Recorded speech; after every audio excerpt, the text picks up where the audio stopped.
2024 সালে একটা নির্বাচন হয়েছে। নির্বাচন মানে নির্বাচন নামে কি বলবেন, ওদের ভাষায় দামি নির্বাচন না। তো এখন দামি নির্বাচন মানে কি? খেলাধুলাতে কোনো লোক পাওয়া গেল না, বিরোধী দল নাই, বিরোধী প্লেয়ার নাই, তো বলছে আইসো আমরাই ভাগাভাগি করে খেলাধুলা করি। করছে কিনা? এটা নির্বাচন হয়েছে না খেলাধুলা করা হলো। এবং এমন অবস্থা করেছে যে গোটা জাতিকে কলঙ্কিত করে দিয়েছে নির্বাচনের মাধ্যমে। এবং যুব সমাজ তখনই এই সরকারের বিরুদ্ধে মানে আন্দোলন করার জন্য তৈরি হয়ে গেছে। এই যে 5ই আগস্টের যে সফল যে আন্দোলন, এইগুলো দেখেই কিন্তু মানুষ বিরক্ত হয়ে গেছে। কথা ঠিক কিনা বল? পতিত স্বৈরাচারী ভাবেই নির্বাচনটাকে শেষ করে দিয়েছে। আমরা হাসির খোরাকের মতো কথা হচ্ছে, কিন্তু আসলে গোটা জাতিকে কলঙ্কিত করে দিয়েছে, বাংলাদেশকে কলঙ্কিত করেছে, বাংলাদেশের নির্বাচন ব্যবস্থাকে কলঙ্কিত করেছে, গণতন্ত্রকে তারা হত্যা করেছে। খালি হত্যাই করে না, দাফন পর্যন্ত করে ফেলেছে। এরা বড় অপরাধ করেছে। বিচারের মাধ্যমে তাদের উচিত বিচার হওয়া উচিত। তাদের জন্য করা হয়েছে একটা হলো, এই দেশটাকে দলীয় সরকার এমনভাবে মানে অষ্টপৃষ্ঠে বেঁধে রেখেছে যে যেদিকে তাকান সেখানেই স্বৈরাচারের লোক বসে আছে।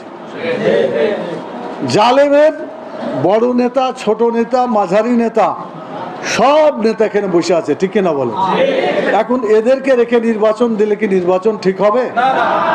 এরা নির্বাচন 2014 সালে করেছিল, 153 জন বিনা ভোটে নির্বাচিত হলো।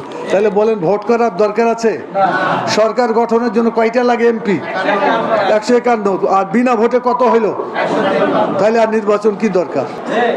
2018 সালে দিনের নির্বাচন কোথায় গেল?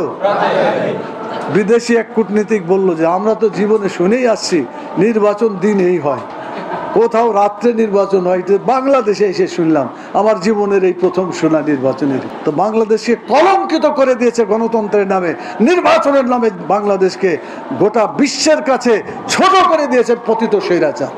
গণতন্ত্র নাই, নির্বাচনের কোনো কিছুই নাই এখানে। তো এখন এইটা রেখে কি নির্বাচন করা সম্ভব? এটাকে সংস্কার করতে হবে। এই সংস্কারের জন্য যতটুকু সময় দেওয়া দরকার দিবেন কিনা বলেন আপনারা? না দিলে তো হবে না, তাদেরকে করতে হবে। তো আমার পরামর্শ হলো, পচা লোক যেখানে আছে এই পচাকে বাদ দিতে হবে, অন্য জায়গায় পচা লোককে নিয়োগ দেওয়া যাবে না। কথা বোধহয় বুঝলেন না?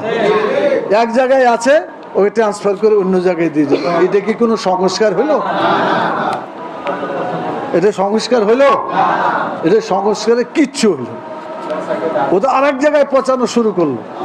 অতএব এইরকম যারা দুষ্ট লোক, যাদের চরিত্র খারাপ, যারা মানুষকে ধোঁকা দিয়েছে, অত্যাচার করেছে, নির্যাতন করেছে, টাকা খেয়েছে, ঘুষ খেয়েছে, সুদ খেয়েছে, চুরি করেছে, ডাকাতি করেছে, এইসব লোককে কি দায়িত্ব দেওয়া উচিত?